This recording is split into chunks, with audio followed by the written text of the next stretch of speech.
Well, it is the week of Valentine's week, and it is also the week where we're beginning a new little series of messages here, simply called Heart Surgery. A number of years ago, my wife and I were in Maine, and the reason we were in Maine is at the time I was working for a mission organization, and I don't remember exactly how the decision was made, but we had a regional meeting in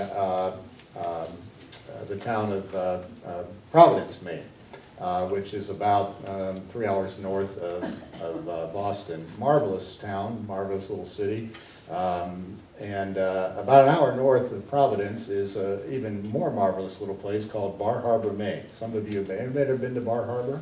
Yeah, a number of you have been to Bar Harbor. You know what it's like up there. And beautiful, beautiful place. And we had planned it so that it was right at the height of the color of the leaves changing and all that sort of stuff happening.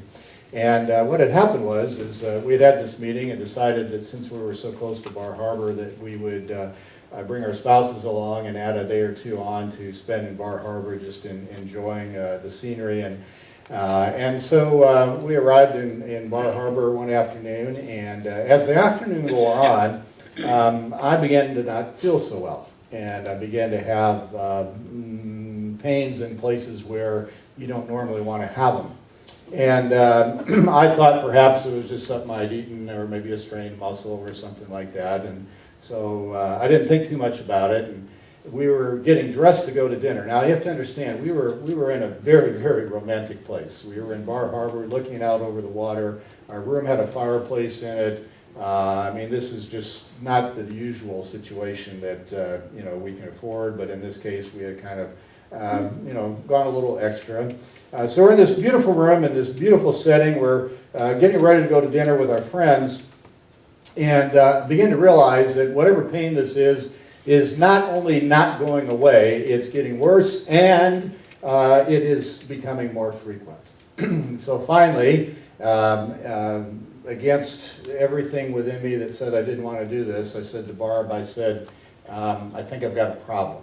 And she says, what's the problem? And I told her what the problem is, and she said, we need to go.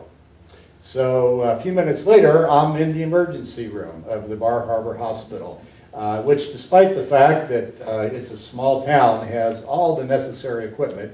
And within a few minutes, I find myself hooked up to every machine imaginable and have tubes coming everywhere, and doctors looking in my face and listening to my chest and doing a lot of very uncomfortable things to me, all because the assumption was I was having a heart attack.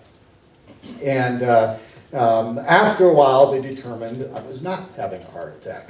And so that was a great relief. What was happening, for those that are curious, we won't go into the details, but my gallbladder had developed several really nice-sized stones. And so that was a whole other story, another issue. But we determined diagnostically that I didn't have any issues with my heart. And they did that through a variety of diagnostic tools. Like I said, I was hooked up to all these different machines, and the doctors listening to me. At the end of the day, I finally said, how did you finally decide I was not having a heart attack? They said, this is the one that really got me. They says, well, we gave you the medicine that we would give to someone having a heart attack. And if you were having a heart attack, it should have helped you. But it didn't. So we knew you weren't having a heart attack. So my thought was, so what's with all the machines and the wires? And I said, this is a way for the insurance company to get billed. I mean, why don't you just give me the pill and see if it worked? And so I don't know. I'm married to a nurse. Some of you are in the medical profession. All power to you, but sometimes it gets very confusing. So I ended up spending the next night or two in the hospital in Bar Harbor, Maine. So much for the romantic setting and a wonderful getaway and all those good things. And we've yet to be able to return to Bar Harbor and enjoy it the way we intended to when we go there. So you can ask my wife about her experience with Bar Harbor, and she'll probably roll her eyes and say, because that was my experience there. It did, however, have one effect on me. It made me aware of something that to that point in my life I didn't pay too much attention to, and that was the condition of what goes on within my own body. I had never really had any significant health issues before. I had my tonsils out when I was a kid, but that was pretty much a rite of passage when I was growing up, so didn't really think about that too much as a health issue. But all of a sudden I realized that, life can be short, and I realized that even though at that point in time I was not having a heart attack, I had all the symptoms of it, and why not? Why not? And so it began to get me to pay a little closer attention to my body and what's going on. And all these seemingly random aches and pains and stresses, well, I didn't want to just run to the doctor every time I had a pain somewhere. I began to realize these are signs, these are signals. Your body is talking to you and trying to get your attention. Well, spiritually, God does the same thing as well. God gives us signs and symptoms throughout a life through which He's trying to get our attention about the condition of our spiritual heart. And so over the next few weeks, we're going to talk about a little series. It's called Heart Surgery. How does God go about working on the inner person? And we're going to look at that. Now, let me explain to you a little bit about Proverbs before we move on with that. The book of Proverbs is in the Old Testament. It's right after the book of Psalms.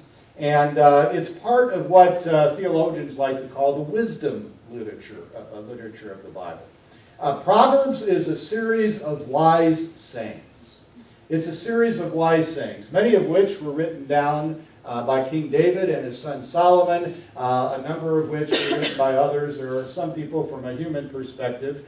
We don't know who the human author was. We do know that being a part of the Bible, we trust that these are words that are inspired by the Holy Spirit. These are words that God wanted contained. And so there's these series of wise sayings in Proverbs about how to do life. Now, as you read through Proverbs at the surface level, you may get the idea that it's primarily a book about human behavior, how to act, what to say, what not to say in certain situations, how to act wisely. And so there's a lot of really good advice. But if you dig a little deeper into Proverbs, you realize that that's really not so much the case. That Proverbs is really a book about transforming our hearts. And while it talks about behavior, Proverbs goes out of its way to emphasize the fact that it's not simply the external issues of life that the book is trying to deal with. There are internal issues as well. For example, check out this verse. People may be right in their own eyes, but the Lord examines their heart. Okay? Throughout the Scriptures, we discover that God, while He is concerned about behavior, His ultimate concern is the condition of our hearts, the conditions of the inner person. And that's reflected in the book of Proverbs. And even though everything may look right in the outside, God's looking at the inside, and things, may not look so good. He's like that doctor who's got a special instrument to be able to listen. And God's got an ear that maybe is a little more fine-tuned than ours. And if we'll take time to listen to Him, He says, I have some things I can tell you about what's really going on inside if you'll take time to listen. Or perhaps this verse here is another reminder. As a face is reflected in the water, so the heart reflects the real person. You see, the real you isn't necessarily always the people, what you see in the mirror or what people see when you're around them. The real you is really more a reflection of what's going on in here. Now, because of circumstances in life, we can get pretty adept at hiding the real me. It's kind of like all those little pains I was having in Bar Harbor. For several hours, I either tried to pretend they weren't there, or I tried to pretend they were insignificant and really didn't have any particular meaning that I needed to pay attention to. Reality was, there was something going on inside of me. Fortunately, it wasn't with my heart.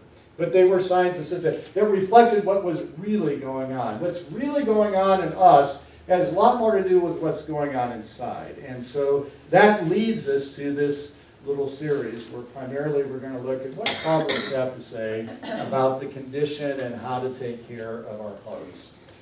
These wise sayings, if I could subtitle the book of Proverbs, it would be this. Life is difficult enough. Don't make it worse. These Proverbs are wise ways to do life. That doesn't necessarily mean that each and every circumstance, if you do this, that life is going to go perfect for you. Okay? I would suggest to you, though, that if we're good students of the book of Proverbs and what it has to say, it's going to go far better on the normal day than it would if we were not. So, with that in mind, I invite you to read along while I read for us from Proverbs chapter 4. Let me get my own passage pulled up here.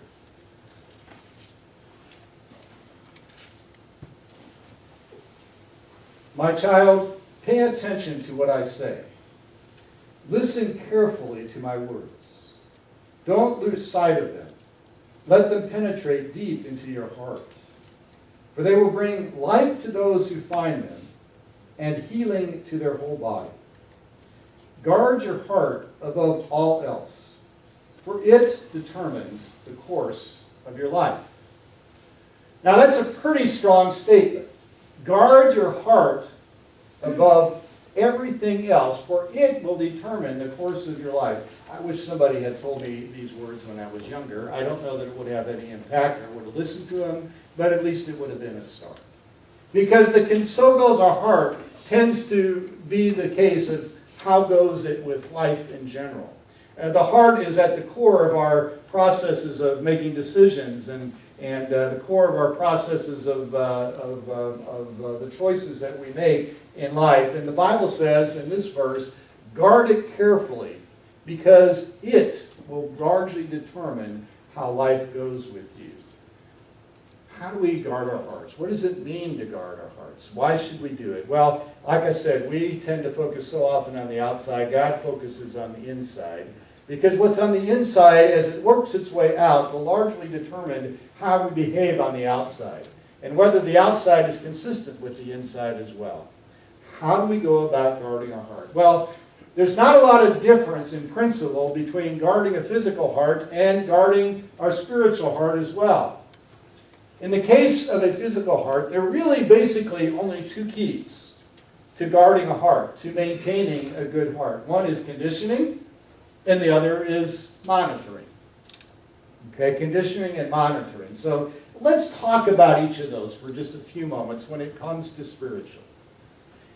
How do we condition our hearts? Well, the way I try to condition mine, and prior to my Bar Harbor experience, I probably didn't think much about this, but I began to realize it's probably time to get a bit proactive, rather than just hoping I'm doing all the things right. So I started to get myself a little bit educated about diet, about exercise, about what's good to eat, what's not. So one of the ways that we condition our heart is through our diet.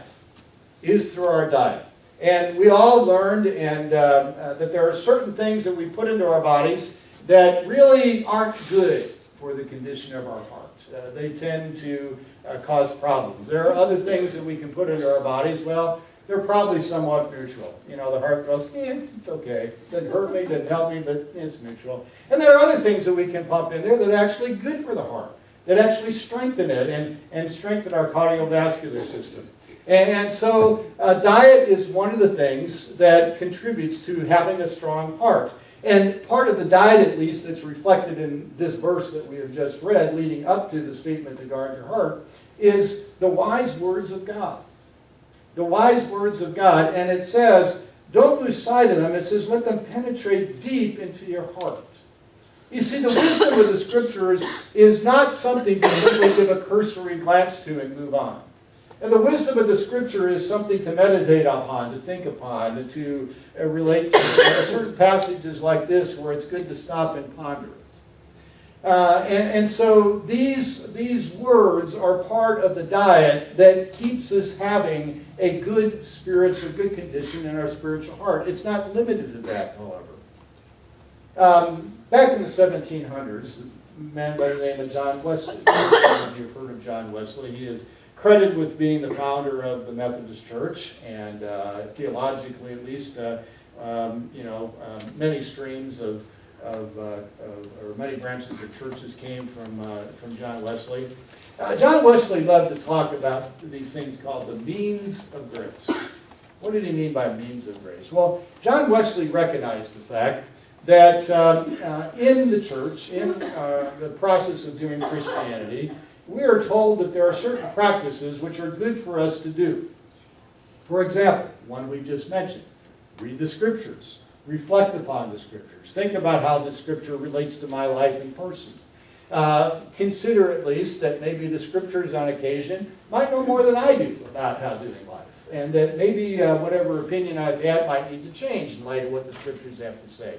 All that goes into the process of knowing and experiencing the love of God and the condition of our hearts being what they need to be. And so the Scriptures are one of the means of grace. Prayer is another thing that we talk about a lot in church, about things that we should be doing. Either we do it together, we do it individually.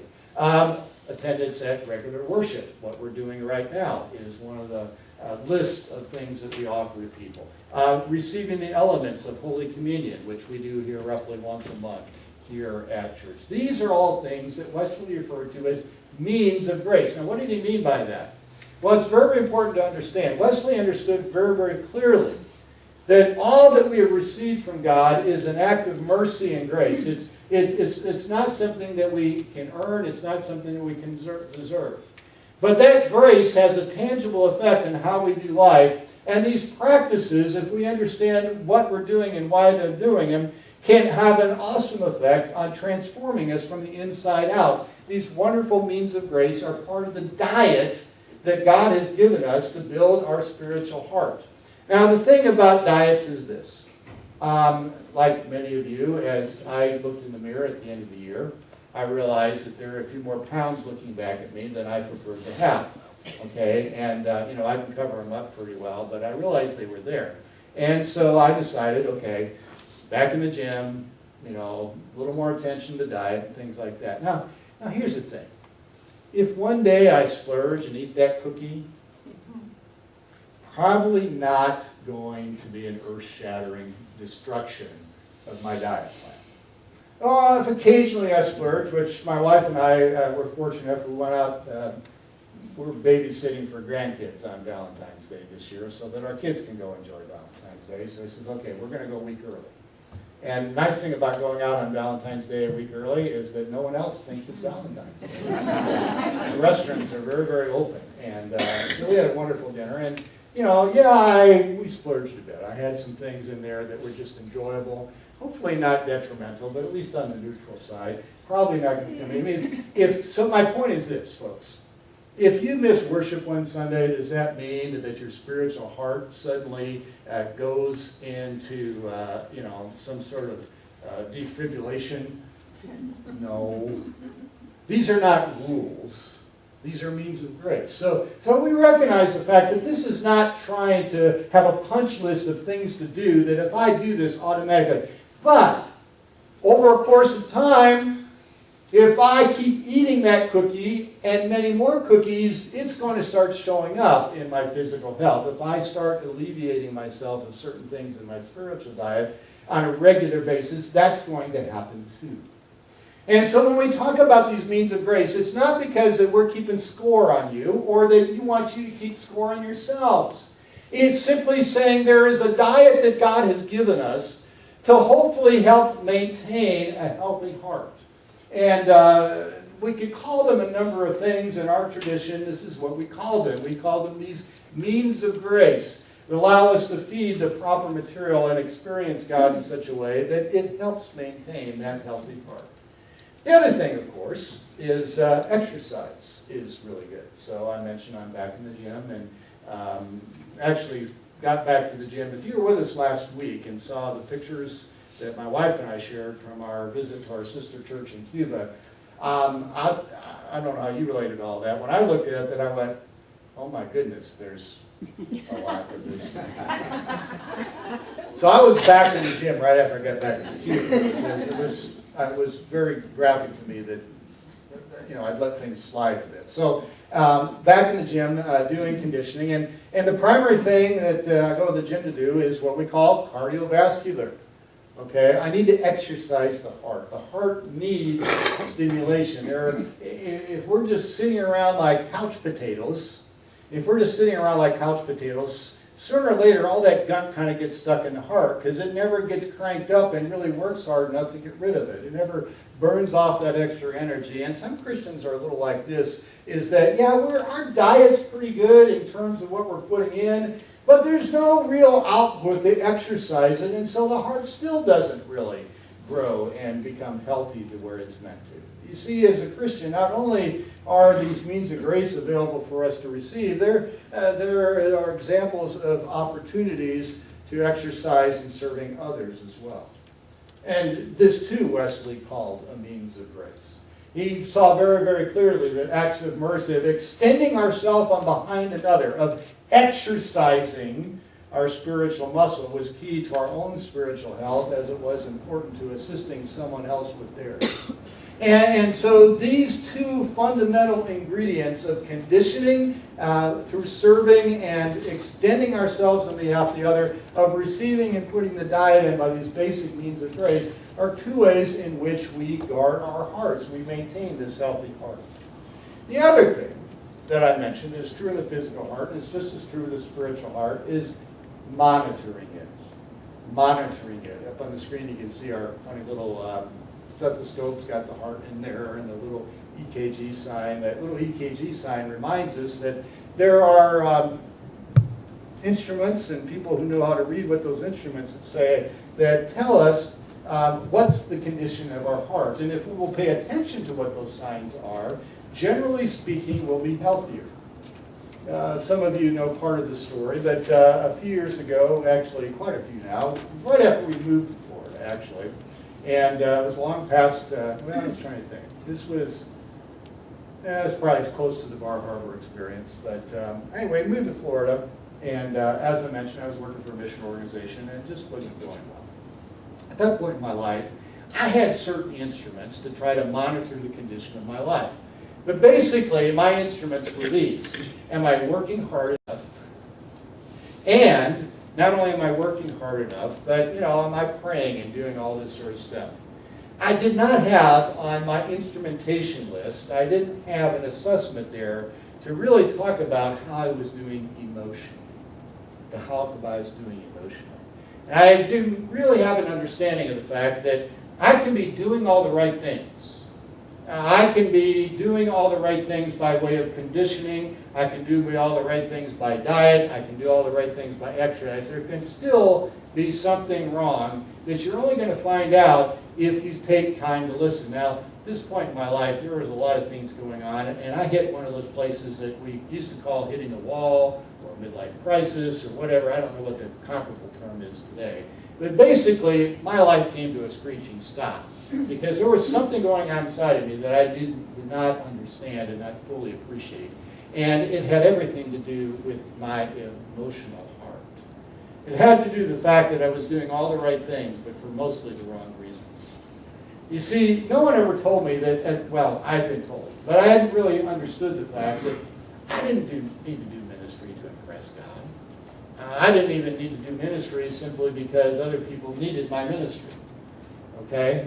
God could find a lot of different people to do that. What God really wanted was a place in my heart where there was a connection between me and Him that was something more than just the daily routine of doing what God asked me to do. And so all these means of grace, I was doing at that time, but, well, I was doing it mostly for all the wrong reasons. I ended up talking to a friend about all this, and over a period of time, a number of conversations, I began to realize that my job really wasn't trying to get things done for God. It was basically to do this. God, what are you doing, and how can I fit into it? It's a very different question that I began asking myself at that point. And that turned out to be a significant event in my life, because I learned to listen to another aspect of my being that to that point I had never really paid much attention to. And through my wife and a counselor and some other people, I learned some things about having this little thing up there on the emotional dashboard as well. And so whatever else I was gauging my life with, one of the things I learned to do is to begin to gauge my heart. And ask some simple questions like, so what's the condition of my soul today? What's going on inside of me? And up to that point, I probably wouldn't even know how to start to ask that question, let alone answer it. But again, began to answer, and over a period of time, began to realize, you know what? My heart has a lot to say to me if I will take time to listen. And sometimes it's saying to me, Sam, you need to take a break, okay? You don't need to go to the gym today. You've met your quota and probably exceeded it, and your body needs some rest. Spiritually and emotionally, you need to take a break today. Now, a lot of you are always worried about me. I know that I don't take breaks. I'm probably still on the workaholic side, but I'm better than I was 15 years ago. And then God has given me these wonderful people in my life called family, who sometimes will say, well, just say, you're taking a break today, okay? And so I would say to you today, sometimes we need to learn this language of the heart so we can respond to it. And then finally, this is what I would like to remind us of the fact, is this. Ultimately, we all have a fatal condition.